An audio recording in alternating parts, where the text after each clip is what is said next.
Bien, bonjour, bonjour à toutes et bonjour à tous. Merci d'être présents à cette conférence qui est donc consacrée à la transformation numérique et au processus transactionnel. Voilà, je suis Michel Remise, donc je suis animateur de cette conférence et par ailleurs rédacteur en chef du magazine Archimag. Si vous ne connaissez pas le magazine, il est disponible à l'entrée du salon de manière gratuite. Le mensuel de ce mois est gratuit. Et nous avons aussi notre stand qui est juste à côté de cette conférence. Voilà, donc on va parler de transformation numérique. L'actualité nous en donne un bon exemple. Vous avez sûrement vu les unes des journaux ces tout derniers jours avec la fameuse affaire des Panama Papers, qui est un scandale mondial d'évasion fiscale et qui met en cause environ 140 personnalités internationales qui ont ou qui auraient utilisé ou qui seraient en train d'utiliser des sociétés offshore.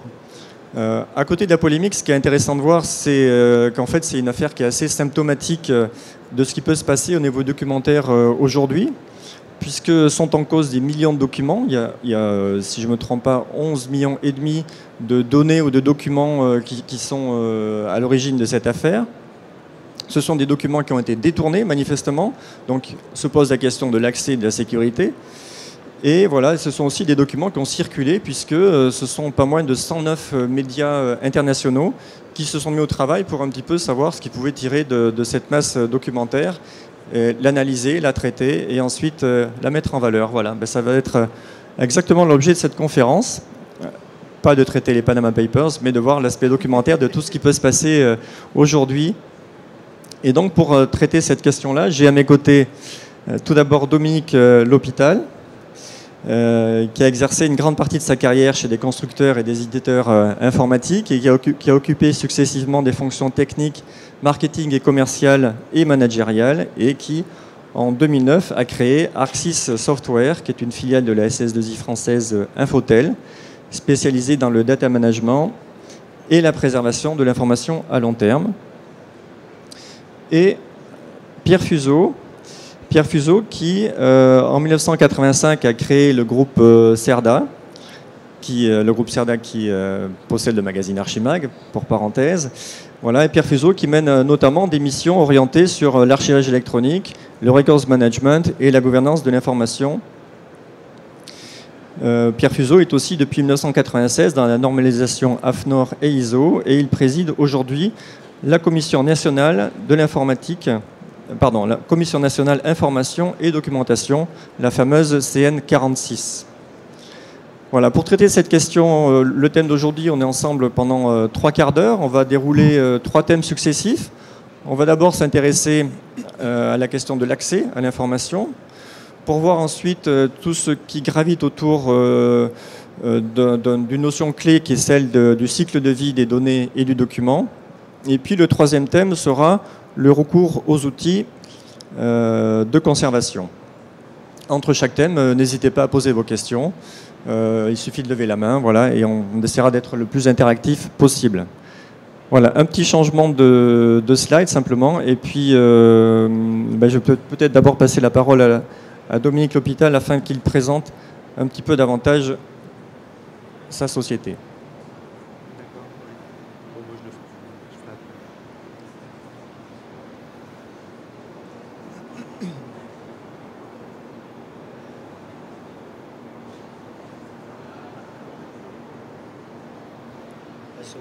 Déjà tout de suite. Bonjour à tous. Vous m'entendez? Je ne me rends pas bien compte, moi. Un peu plus près, d'accord. Mangez-le. Il faut le manger. Donc, en quelques mots, rapidement. Arxis Software est une société qui est complètement dédiée à la préservation de l'information à travers le temps, à la conformité et à la conformité des données, de la conservation et à la gestion du cycle de vie de l'information. Arxis Software est une société du groupe Infotel, qui est une SS2I française, qui regroupe aujourd'hui à peu près 1600 personnes. Plus près encore. D'accord. Tu le colles. Donc on a deux secteurs d'activité. La SS2I qui doit à peu près couvrir 85% du chiffre d'affaires. et l'autre partie qui est l'édition de logiciels, avec notamment le logiciel ArcSys, mais pas seulement.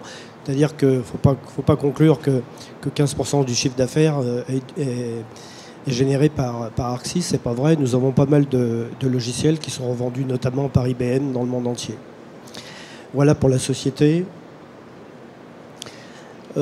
Quelques références à ArcSys. Donc là, on parle véritablement du cœur du sujet, hein, la suite logicielle qui est chargée de conserver la donnée à travers le temps et à la pérenniser. Donc nous avons deux types de clients. Les clients qui ont acheté notre logiciel pour leurs propres besoins, c'est la première partie de la liste. Donc vous voyez pas mal de noms connus. Et vous avez dans le deuxième groupe en bas, que j'ai appelé opérateurs métiers, des gens qui ont acheté le même logiciel, c'est exactement le même, mais qui le revendent en SaaS.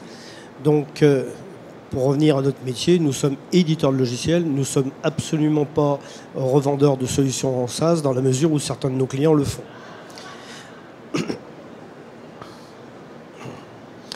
Les points forts de notre offre, et ce sera le dernier slide de présentation de la société. Nous avons une plateforme de conservation de toutes les données de l'entreprise. Alors toutes les données de l'entreprise, dans la plupart des cas, enfin, c'est comme ça que nous essayons de le promouvoir dans les entreprises. Il ne s'agit pas de développer des solutions en silo, mais éviter justement les solutions en silo en regroupant sur on va appeler ça un backbone de conservation, tous les flux documentaires de l'entreprise. Donc je vous dirai tout à l'heure que certains de nos clients ont 300, 400, je crois que le plus ça doit être 628 aujourd'hui, 628 flux documentaires qui convergent vers le même système de conservation. Donc ça peut être des données, ça peut être des documents. Effectivement, vous avez vu d'ailleurs dans nos références qu'on n'est pas uniquement dans le documentaire, mais aussi dans la donnée. Je prends par exemple dans l'aéronautique. Dans l'aéronautique, on conserve pas mal de choses, des tirs balistiques, des conceptions de missiles, des plans d'avion, des choses qui est-ce que ça peut s'appeler un document? C'est un petit peu quand même à la marge, et nous on appelle plutôt ça des données que des documents. Un entrepôt de conservation à long terme, oui, on voit ici quelques mots que l'on utilise au quotidien. Gestion du cycle de vie, on aura l'occasion d'en reparler. Indépendance technologique aussi, donc j'en dis pas grand-chose pour le moment parce que j'aurai l'occasion d'en parler. Traitement de l'obsolescence, c'est assez primordial chez nous. Quand on conserve des informations sur des décennies, voire même plus d'un siècle chez certains clients, il faut évidemment qu'on se pose en permanence la question « qu'est-ce qui est obsolescent dans mon système et dans mes données ?» La réversibilité, j'y reviendrai avec quelques chiffres. La gestion des risques, donc il existe un certain nombre de risques dans les entreprises, et dans l'entreprise A, ce n'est pas les mêmes risques que dans l'entreprise B. Sur une chaîne applicative, ce n'est pas le même risque que sur la chaîne applicative d'à côté. Donc on a développé des notions de niveau de service pour couvrir des risques variables en fonction des chaînes documentaires qui rentrent dans le système. Et enfin, on a une plateforme industrielle, puisque la plupart de nos clients sont des très gros clients, vous l'avez vu, des clients qui fonctionnent souvent sur plusieurs continents et qui ont des systèmes qui sont des systèmes de continuité opérationnelle sur différents continents. C'est-à-dire que si la plateforme européenne tombe, il faut que la plateforme asiatique reprenne l'ensemble. Voilà pour notre domaine d'activité en général. Donc rentrons maintenant dans le vif du sujet. Ok. Bah, le sujet, en fait, il se traite sur 2 points. Le premier point, c'est l'accès. Et le deuxième point, c'est l'archivage électronique en tant que tel.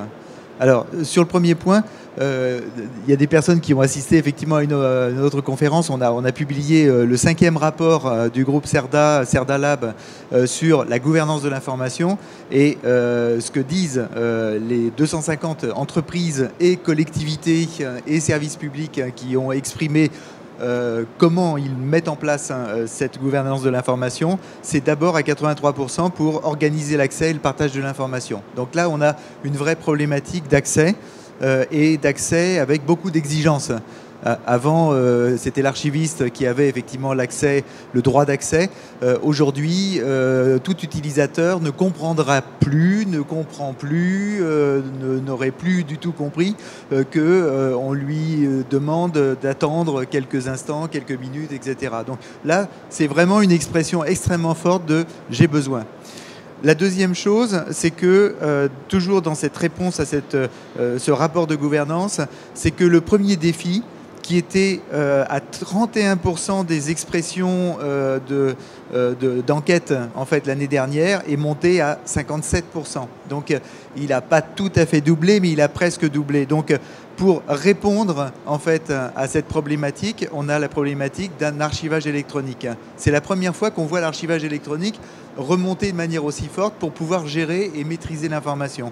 Et puis, un troisième chiffre qui est complètement pertinent et qui est totalement récent puisque ça date d'avant-hier, hein, pour être très très précis, c'est l'étude de marché qu'on vient de sortir.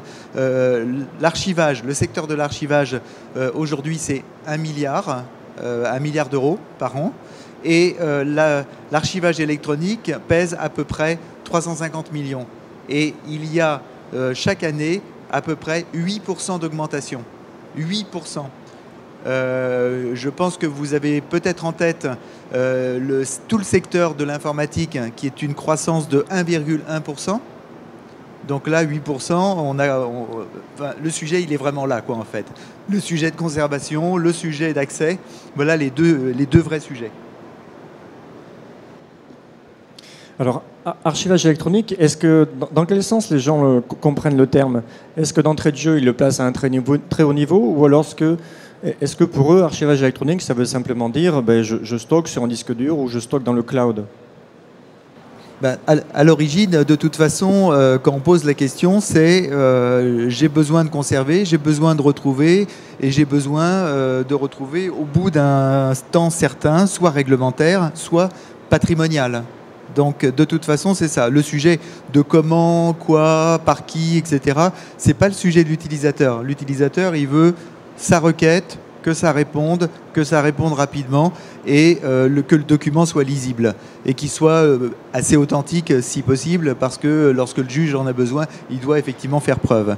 Donc ça c'est le point essentiel. Par contre, en dessous, il y a toute une organisation, il y a des systèmes, c'est-à-dire logiciels, des experts, des volumes, des supports, des formats, des évolutions, de la réversibilité. Et tout ça, on va le développer et ça va être effectivement développé avec Dominique de manière beaucoup plus précise d'un point de vue technique. Il y a déjà une question.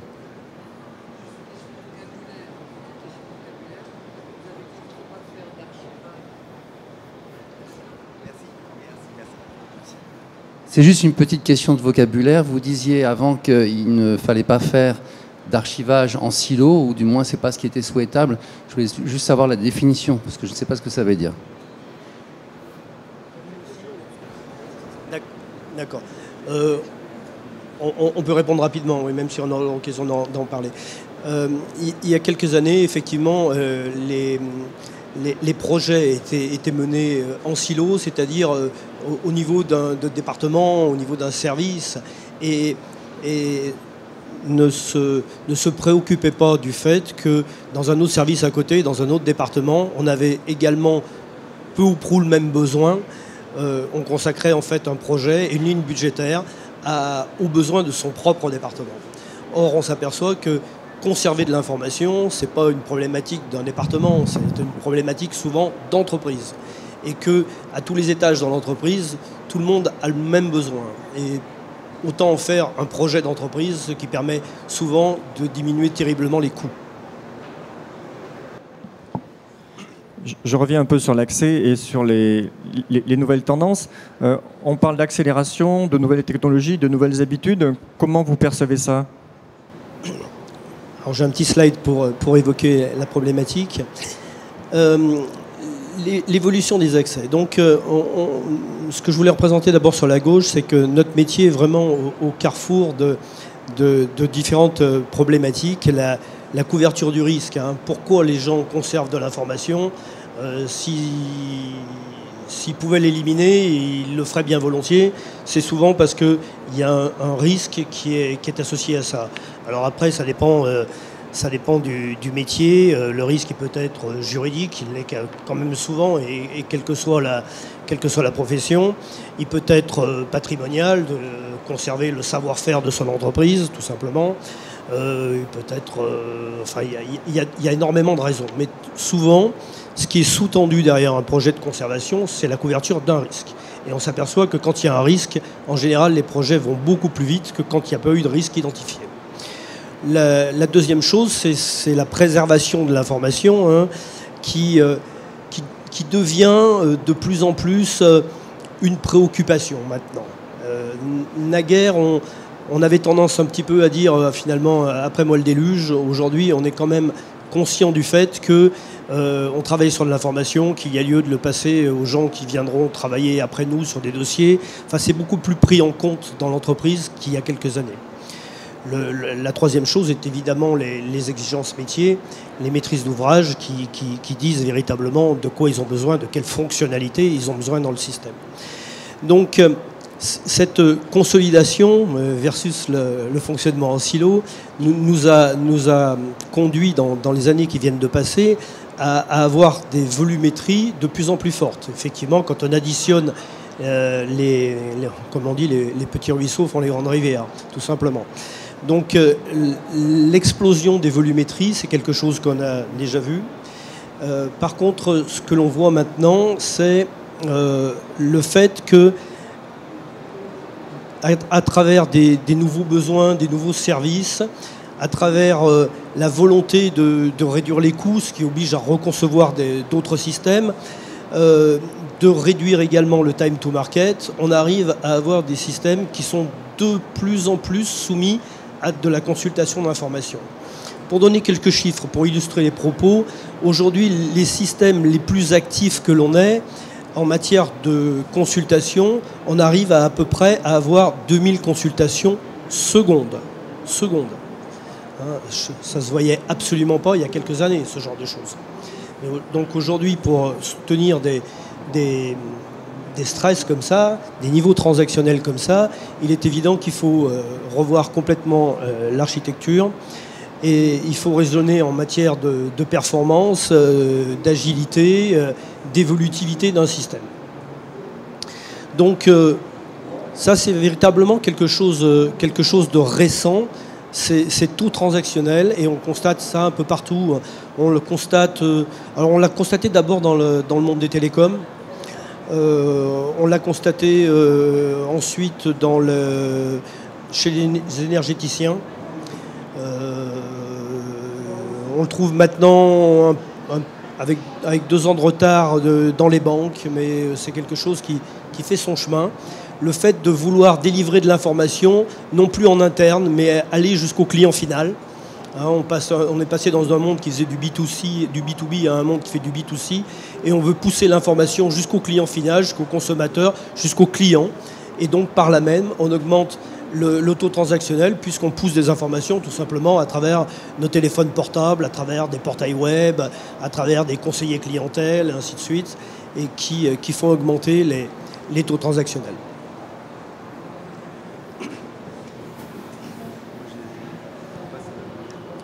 Y a-t-il une question à ce stade sur le point particulier de l'accès ? Alors, il y a toute la sécurité qu'on n'a pas abordée. C'est vrai que je l'ai un peu négligé là, mais c'est évidemment de plus en plus aigu à partir du moment où on ouvre les systèmes d'information à l'extérieur de l'entreprise. Les niveaux de sécurité exigibles sont évidemment de plus en plus hauts. Je vous parlerai de quelques normes à la fin sur ce genre de choses. Mais pour nous, ça se traduit par de plus en plus d'audits de sécurité, d'audits de confidentialité auxquels on est soumis dans les entreprises. Merci. On va passer au thème suivant, donc, qui est la question clé du cycle de vie des données et du document, qui est absolument centrale pour ce type de gestion. Alors, il y a 3 points à traiter sur ce sujet. Le premier point, c'est le record management. Le record management, c'est les règles du cycle de vie. Et ces règles de cycle de vie, elles doivent être intégrées dans l'ensemble des dispositifs de production, de classement, d'organisation documentaire. Je pense par exemple à des outils comme SharePoint, comme Alfresco, comme etc. Vos outils bureautiques, vous créez des documents et donc ces documents, ils ont une vie ensuite. Ils sont créés dans tel format, ils ont une durée de vie de temps, ils ont telle métadonnée, ils ont un plan de classement, etc., etc. Donc tout ça, effectivement, est préparé déjà avant de pouvoir le transmettre vers l'archivage. Donc d'abord le record management. À partir d'une jet de classement, une jet de case management, on a besoin de toutes les métadonnées. Et ces métadonnées, ce sont des journaux de transactions aussi. Donc on doit non seulement archiver le document, on doit archiver éventuellement même les 2 formats de documents. On peut avoir besoin d'un document de type Word, etc. Après, au bout de 10 ans, si on ne peut plus l'ouvrir, ben on ne peut plus l'ouvrir. Mais par contre, on aura le document PDF parce qu'on utilisera un format pérenne qui permettra effectivement de le réutiliser au-delà de 10 ans. Et en même temps, on a besoin des métadonnées et on a besoin des traces de qui l'a signé, de qui l'a validé, par quelle clé il est passé. Il y a un eurodatage aussi, quelle heure, quelle minute, quelle seconde, etc., etc., de façon à ce que ce document soit accompagné en fait avec toutes les métadonnées qu'il est nécessaire d'avoir. Donc ça c'est vraiment un premier point. Le deuxième point, c'est évidemment l'exigence, et ça c'est une obligation pour la plupart du temps qui est réglementaire, de la durée de conservation. Parce que, évidemment, la durée de conservation, avoir une durée de conservation sur un document pour pouvoir ensuite le purger ou éliminer, c'est évident qu'on y voit un intérêt économique. On fait de la place, on occupe moins de place, etc., etc. Ça, c'est évidemment un avantage certain. Mais il y a aussi la réglementation qui l'oblige. Par exemple, quand vous relisez les exigences de la CNIL, données personnelles ou documents associés à des données personnelles, l'obligation, c'est de purger. Et donc, vous avez des règles de gestion où l'auditeur vient, constate que vous n'avez pas purgé selon le délai de conservation que vous aviez prévu, et là, vous avez le droit à la pénalité, en fait. Donc voilà, donc de manière tout à fait claire, c'est aussi du réglementaire. Donc du cycle de vie, on gère du cycle de vie, on gère de la purge, et après, la question, c'est le qui. Il y a des métiers. Il y a le métier d'archiviste, il y a le métier de record manager, il y a le métier de doc controller, celui qui vérifie que tous les documents qui devraient être présents le sont bien, par exemple. Il y a le DPO, le Data Protection Officer, qui est l'ancien correspondant informatique et liberté. Donc la question, est-ce qu'il faut avoir tout le monde? Est-ce qu'il faut en avoir plusieurs? Est-ce qu'il faut avoir soit un archiviste, soit un record manager? Voilà, ça c'est une vraie question. Et c'est une vraie. Alors, il n'y a pas besoin d'avoir 36 000 personnes, mais par contre, il faut avoir les bonnes compétences. Voilà, donc ça c'est les 3 points essentiels qui me paraissent critiques en fait dès qu'on traite cette question. Alors ArcSys et le cycle de vie du document.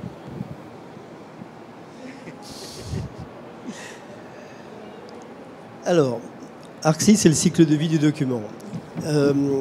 Donc on retrouve, pour faire la transition avec ce que l'on a vu précédemment, dans la partie supérieure, l'interaction avec des processus métiers. Donc on a dans notre logiciel différentes façons de verser les documents ou d'interroger le système. Donc on voit des flèches qui vont soit bidirectionnelles, soit unidirectionnelles. Je vous ai dit tout à l'heure que chez le client où on avait le plus de flux, il y avait 628 flux qui alimentent le système. Donc on alimente le système 24 heures sur 24, 7 jours sur 7 quelquefois. Donc tous ces traitements-là sont évidemment automatisés. Donc on a des modules qui sont spécialisés sur le versement de masse. on a au niveau du transactionnel intensif le dialogue entre les applications. Une application a besoin d'un document, on interroge comment, la plupart du temps par des web services ou par des API, et on a différents moyens pour interroger le système.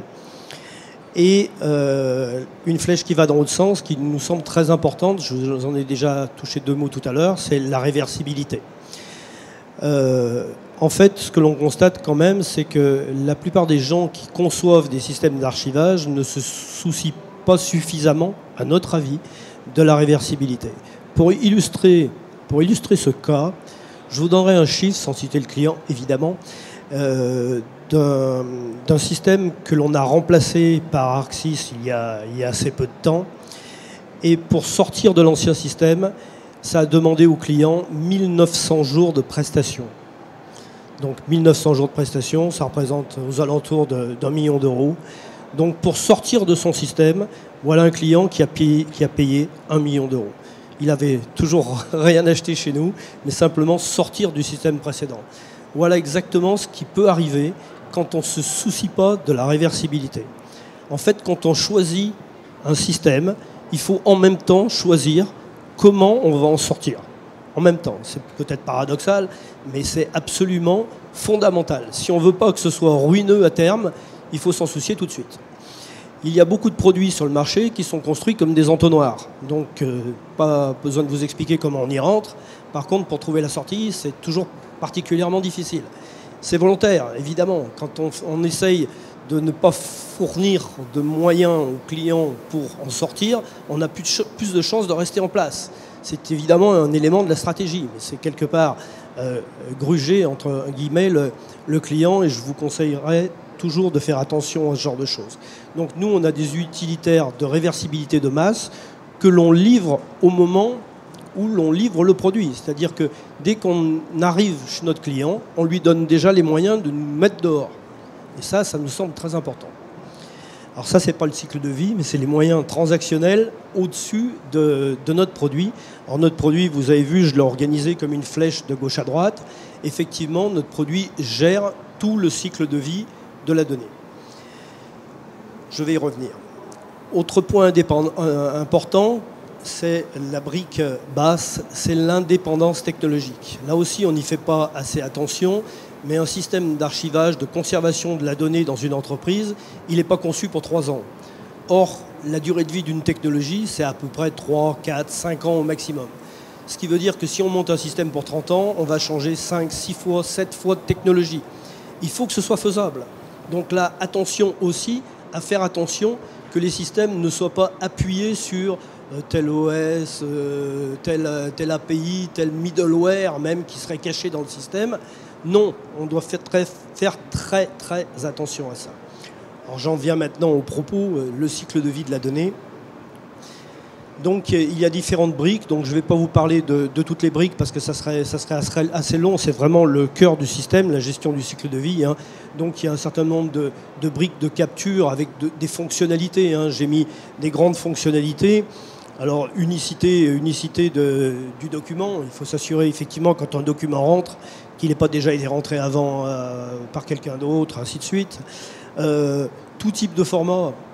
Alors la problématique du format est une problématique qui est assez mal traitée aussi en France. Hein. On nous pose toujours une question, est-ce que vous convertissez les formats? Oui, enfin voilà une question qui est tellement mal exprimée que ça ne vaut même pas la peine d'y répondre. La problématique des formats, c'est très compliqué. Avant de convertir, il faut déjà avoir identifié les formats que l'on a chez soi. Après les avoir identifiés, il faut les valider. Est-ce que vraiment un document prétend être dans le format, est vraiment dans le format qu'il prétend être, qu'il prétend avoir? Donc il y a beaucoup de problématiques qui précèdent la conversion. Après, quand on l'a bien identifié, c'est-à-dire on a mis dans une base de données chaque document, quel format il a, mais quelle version il a, quel encodage il a, par quel produit il a été produit, et ainsi de suite, eh bien, plus tard, on arrivera à faire des recherches sur ces éléments-là et on arrivera à convertir. Donc, convertir, c'est bien, mais bien identifié, bien validé, c'est nettement mieux. Je ne vais pas parler de tous les points, autrement ça va prendre vraiment trop de temps. Des briques qui me semblent importantes, c'est la brique maintenance, la troisième brique.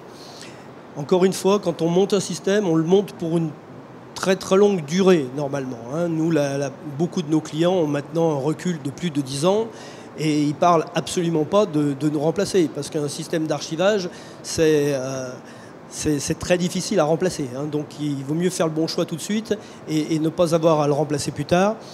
Donc la maintenance est importante. Il faut qu'on sache dans l'outil classifier les données, c'est une chose, mais établir des règles de gestion.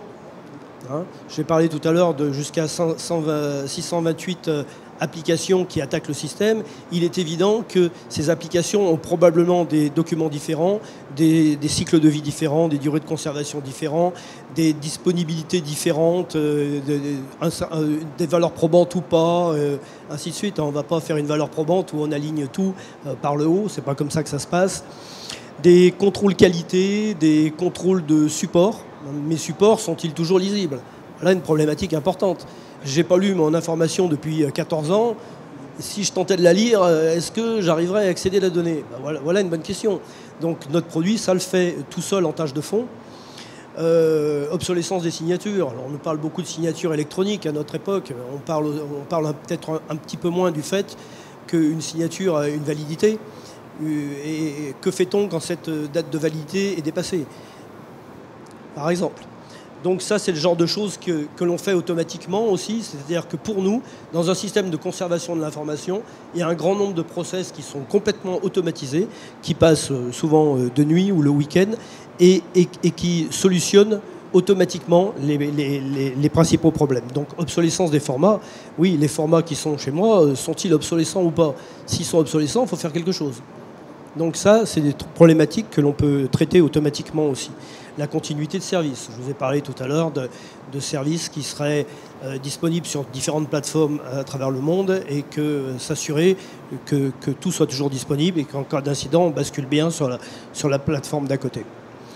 Donc, et on va jusqu'à la consultation, évidemment, on en a déjà parlé, hein, consultation en étant certain de l'intégrité, de l'authenticité des documents. Tout ça, c'est très important, c'est corrélé à la gestion des droits et à la valeur probante. Vous voyez, il y a le mot preuve en bas, on a également des dossiers de preuve chez nous qui expliquent, pour un document donné, vous prenez un document au hasard dans votre système, on peut retrouver la vie du document. Qu'est-ce qui s'est passé sur ce document à travers le temps? Donc c'est ce qu'on appelle un dossier de preuve. Par là même, on sait qui l'a rentré quand, mais on sait aussi qui l'a consulté, est-ce qu'il a été converti quand, par qui et pourquoi. Enfin, on peut avoir la vie du document, tout simplement. Et ceci jusqu'à la destruction en fin de cycle de vie, quand on s'occupe du sort final. Alors une question peut-être, vous parlez de conversion, vous parlez d'obsolescence de format, et dans ce cadre-là, avec ce contexte, comment peut-on garantir l'intégrité vraiment d'un document? C'est une très bonne question, je ne l'avais pas préparée, mais merci de l'avoir posée. En fait, nous, la stratégie qu'on adopte, c'est systématiquement de garder le format d'origine.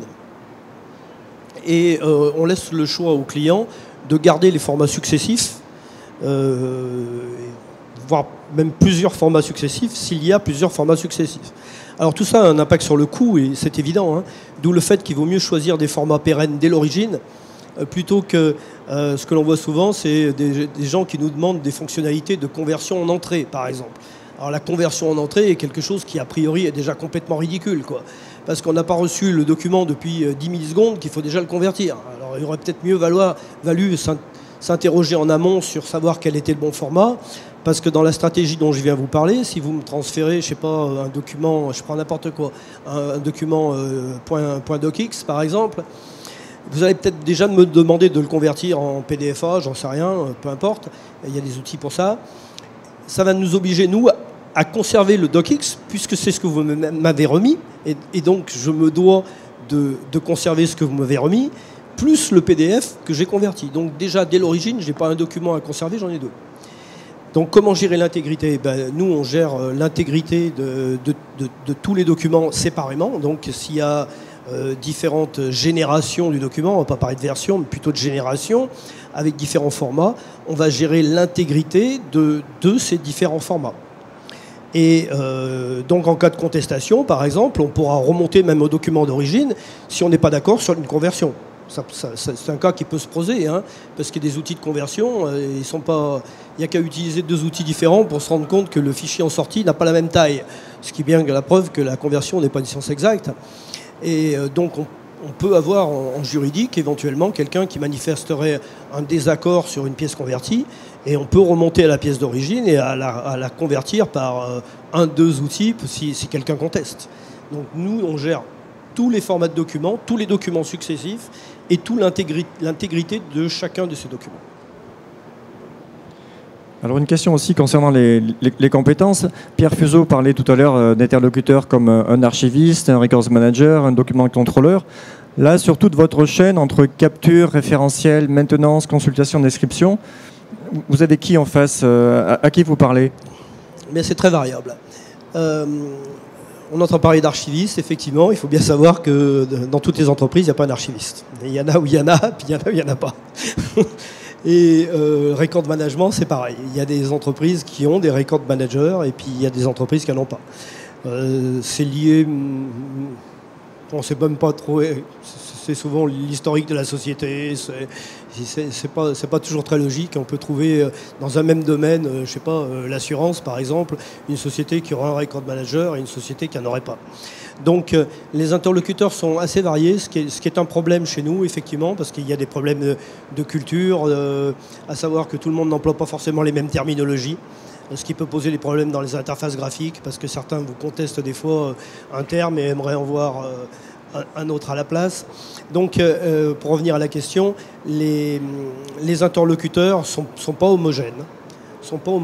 Et ça dépend véritablement des entreprises. Donc, on arrive toujours à trouver un ou plusieurs, hein, en général c'est plusieurs administrateurs, puisque nous, il y a différents niveaux d'administration. Donc, il y a en général l'administration du stockage, l'administration des droits, l'administration des métadonnées. Enfin, on peut découper le système en différents niveaux d'administration. Mais on est confronté à ce genre de problème, des administrateurs variés et qui ont différents profils. Oui, je pense que ça dépend vraiment énormément des entreprises, dans la mesure où, de toute façon, dans un système de gestion documentaire et d'archivage, il y a nécessairement besoin de règles, de durée de conservation, etc. Donc, pour aboutir à ces règles, à des validations de règles et de durée de conservation, eh bien, il y a ce qu'on appelle une gouvernance à mettre en place. Et cette gouvernance à mettre en place, elle met en règle générale en jeu soit le comité exécutif ou le comité de direction ou un comité de pilotage. Enfin, après, ça dépend des entreprises. Ils ont chacune leur façon de s'organiser. Et puis, dans le comité de pilotage, il va y avoir, s'il y a une personne qui est vraiment bien placée, il y a un risque manager. Hein, ça n'existe pas partout, un risque manager, mais dans les industries, je pense aux industries pétrolières par exemple, un risque manager, ça existe. Dans une collectivité territoriale, dans une mairie, moi j'en connais pas par exemple. Donc ça va être plutôt le responsable direction générale des services ou direction responsable des archives. Enfin, il va y avoir effectivement des différents responsables. Il y a le service juridique hein, qui est aussi doit être associé parce que lui et il a toujours un petit peu de mal à valider parce que il peut dire beaucoup de choses sur un contrat, sur un contrat de travail, etc. Il n'y a aucun problème, mais par contre, pour une durée de conservation, c'est beaucoup plus compliqué. Donc là, à ce moment-là, il y a besoin à la fois du juriste, à la fois de la personne qui s'occupe très pratiquement et physiquement des éléments, et puis d'une direction générale qui engage l'entreprise et qui dit « Ok, je suis d'accord pour 10 ans, 15 ans, 20 ans, etc. » Et donc, une des clés de réussite en fait, d'un tel projet, c'est la solution évidemment, c'est la gouvernance aussi évidemment, et le tout effectivement formant ce qu'on appelle tout simplement un système. Voilà. Et donc dans tout système, il y a Dominique l'a très bien dit au niveau d'un document ou d'un dossier où il a sa petite famille de données qui lui donne du corps, c'est-à-dire c'est les pistes d'audit, hein, tout simplement. Et donc au niveau d'un système d'archivage ou un système de stockage et de gestion documentaire de cycle de vie, il faut aussi avoir toutes ces pistes d'audit.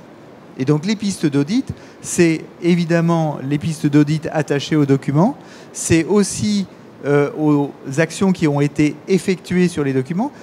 Quand tu dis effectivement qu'il y a besoin, et ça c'est un point très important, le format, il faut que ça soit relisible. Donc à partir du moment où on a une migration, il y a évidemment une identification, une vérification, une conversion, une réidentification, une revérification.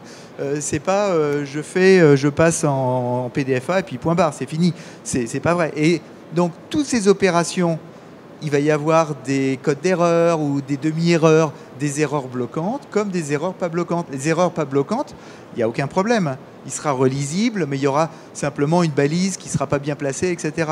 Ben, elle passe, simplement, elle doit être tracée. Et quand on ressort la piste d'audit, on doit savoir que là, c'est normal, il y a eu la migration, il y a eu la balise qui manquait, mais qu'elle a été jugée comme non bloquante. Et quand elle est bloquante, ben, ça remonte en anomalie qu'il faut traiter. Absolument. Il y a quand même beaucoup de documents qui sont mal formés. Hein. Nos outils arrivent à dire si les outils, les formats sont, enfin les documents sont bien formés ou mal formés. On reçoit beaucoup de pièces qui, même en étant dans des formats supposés pérennes, sont mal formés. Donc partant de là, qu'est-ce que j'en fais ? Il y a toujours des questions qui se posent. Ou alors on se rend compte qu'on ne sait pas trop finalement par quel outil le fichier a été généré, et en passant par deux outils d'identification, on arrive à obtenir deux résultats différents, quoi. Donc il y a des cas qui sont complexes, même si extérieurement, comme ça, on dit bah, c'est bien, c'est un PDF. Non, c'est beaucoup plus compliqué que ça. Bon. Et sachez aussi que le format PDF n'est pas le seul format pérenne qui existe. Hein. Les formats pérennes, il y en a entre 25 et 30 à peu près. Quand vous prenez un fichier Excel et que vous voulez faire un PDF, vous avez un problème. Parce qu'un PDF, c'est pas autre chose que vous lancez une impression. Et quand vous lancez une impression d'un gros fichier Excel, qu'est-ce que vous avez ? Des trucs illisibles. Donc de ce fait, en règle générale, on formate pas un fichier Excel ou on n'archive pas un fichier Excel dans un format pérenne sous un format PDF. Voilà, c'est des petits trucs, hein, c'est des techniques pratiques, mais autant se le dire. Il y a des documents qu'il n'est pas souhaitable de convertir en format pérenne. Si j'ai une feuille Excel, mais que mon métier c'est de refaire des calculs dessus, je ne vais pas... je suis bien obligé de le garder tel qu'il est. Donc la conversion, c'est quelque chose de complexe. Il faut se demander à chaque fois si oui ou non je dois convertir. Et le seul qui le sache, c'est le propriétaire de la donnée. Hein. Voilà. Dernier... Voilà, où vous vous êtes aperçu qu'entre-temps, on a aussi passé au thème 3 qui n'a pas été annoncé pendant la conversation, mais qui a bien été traité, hein, qui était celui sur le recours aux outils. Alors le recours aux outils, il y a peut-être des petites choses dont on n'a pas parlé éventuellement. Ça c'est une liste qui est évidemment non exhaustive, c'était juste un support. Hein. On a parlé de grosse volumétrie, de grosses performances. Ça c'est évidemment la problématique du produit logiciel dont on se sert pour faire l'archivage. Il est clair que on va se heurter à des problématiques de répartition de charges, d'étaler la charge sur différents composants, des problématiques de big data, ainsi de suite. Donc tout ça, ce n'est que le produit qui vous apportera ou qui vous apportera pas ce genre de performance. L'évaluation des risques encourus, là pour le coup, oui, on en a parlé. Hein, c'est la pertinence des choix opérés par les propriétaires de la donnée. Et donc on a déjà un peu parlé de tout ça. Hein, les règles de gestion sont très importantes. Des niveaux de service, j'en ai déjà parlé, j'en reparle encore. Dans une entreprise, tous les documents n'ont pas le même niveau de service. Donc il faut quand même arriver à établir des niveaux de service. Il y a des documents qu'on peut souhaiter voir remonter en 2 millisecondes, alors que d'autres, on peut attendre 10 jours. Ça dépend s'il y a une application interactive au-dessus ou si c'est simplement du contrôle fiscal où on peut attendre un peu, quoi. Automatisation des tâches répétitives, hein, pour nous, c'est absolument fondamental. Hein. Quand on monte une grosse plateforme d'archivage, En général, on ne le fait pas pour créer des dizaines d'emplois de surveillance de données minutieuses. Ce que l'on fait, c'est du traitement par l'eau et une automatisation à outrance de tout ce qui est contrôle, conversion s'il y a lieu de convertir, migration s'il y a lieu de migrer, et ainsi de suite, hein. Reporting, alerte, donc tout ça c'est normalement complètement automatisé, hein. Nous, on a des clients qui gèrent 5 ou 6 milliards de documents. Vous pensez bien qu'on ne peut pas surveiller chaque document à la loupe, hein. C'est pas comme ça que ça marche. Voilà, le respect des normes à la fin, alors pour nous c'est évidemment très important. Alors moi j'ai un discours sur le respect des normes qui est pas le discours de tout le monde. Je sais que sur les salons comme celui-ci, on entend toujours parler des normes, de très peu en général, même d'une seule. Or, dans un système d'archivage, on ne se sert pas d'une seule norme pour concevoir un système. Si vous descendez directement en bas, vous voyez, et plus de 600 normes. C'est-à-dire, quand je vous ai parlé tout à l'heure d'interopérabilité, de sécurité, il est évident qu'il n'y a pas une norme qui traite de l'interopérabilité, et de la sécurité, et de la conversion des formats, et de ceci, et de cela.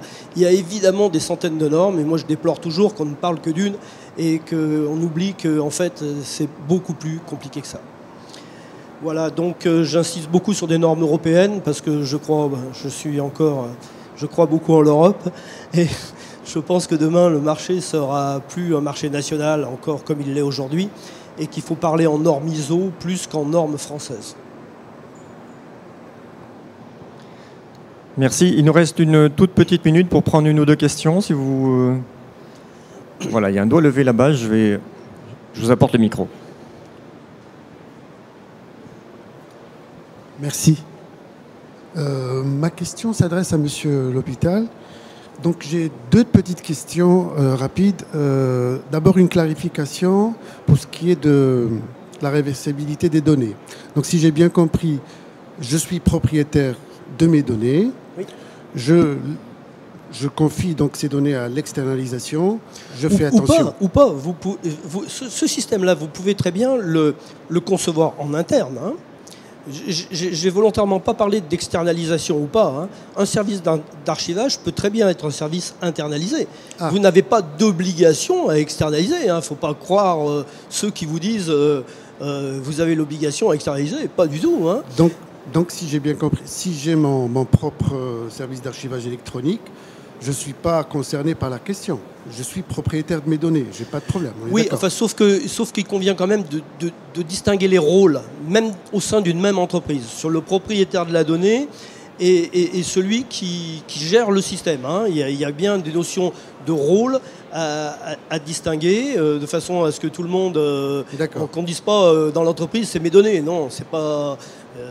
c'est la donnée de la maîtrise d'ouvrage, des métiers. C'est pas forcément le métier de la donnée, plutôt, excusez-moi, de l'exploitant informatique ou de celui qui ne sait pas forcément exactement le risque inhérent et la valeur d'un document. Donc même dans une entreprise, il faut distinguer les rôles. D'accord. Alors la deuxième question, ça concerne justement le déploiement de ces projets de transformation digitale. Comme c'est des projets quand même... qui font quand même le big bang dans l'entreprise. Oui. Donc il faut réunir les facteurs de succès. Et en général, est-ce que c'est la direction générale qui s'en occupe ou est-ce que c'est d'autres services Il faut obligatoirement sur ce genre de projet un sponsor fort. Si vous n'avez pas de sponsor fort, le projet, il est mort. Voilà. C'est pas la peine. Donc après, si c'est le directeur général ou pas, ça dépend de la taille de l'entreprise. Si c'est une entreprise de 200 personnes, ça sera plus facile que si c'est une entreprise de 200 000. Mais il faut un sponsor fort, oui. Quelqu'un qui soit rattaché à la direction le plus près possible. Alors il y a des points qu'on n'a pas parlé, c'est éventuellement les coûts. J'avais préparé un slide pour ceux que ça intéresse. Je ne sais pas si on a dépassé le timing. On est en train de dépasser le timing, donc on va s'arrêter là, je pense. J'avais un petit slide là sur la réduction des coûts qui montre qu'en fait, le prix de gestion d'un document dépend du nombre de documents gérés. Hein, c'est une évidence. D'où le fait qu'on ait intérêt à ne pas raisonner en silo. Je reviens à la question de monsieur tout à l'heure. Parce que si je gère en silo, eh bien, j'ai des faibles volumétries, donc j'ai des coûts importants. Et on en revient à l'externalisation, où ça peut être un piège pour la même raison. Parce qu'on voit des gens qui externalisent, j'y arrive pas aujourd'hui, les feuilles de paye chez l'un, les factures chez l'autre, et ainsi de suite. Et ils se heurtent au même problème. C'est qu'ils raisonnent sur des volumétries très faibles et ils ont des coûts très élevés. On voit ici que le coût plonge quand la volumétrie... D'ailleurs, si on regarde bien le schéma, très rapidement, on voit que le coût est divisé par 8,5, précisément, je vous le dis, quand la volumétrie est multipliée par 10. Ce qui veut dire que quand je multiplie mon volume par 10, j'augmente très peu les coûts. Je les augmente de très peu, très peu. Donc ça, c'est bon à garder en tête. Et ça peut militer contre l'externalisation. Enfin, il faut se poser de bonnes questions, quoi, hein. Je n'ai rien ni pour ni contre l'externalisation, mais il faut se poser les bonnes questions. Voilà, très bien. Nous finissons sur cette note optimiste par rapport au coût, d'une certaine façon. Et je vous remercie toutes et tous d'avoir assisté à cette conférence et merci aussi beaucoup aux intervenants.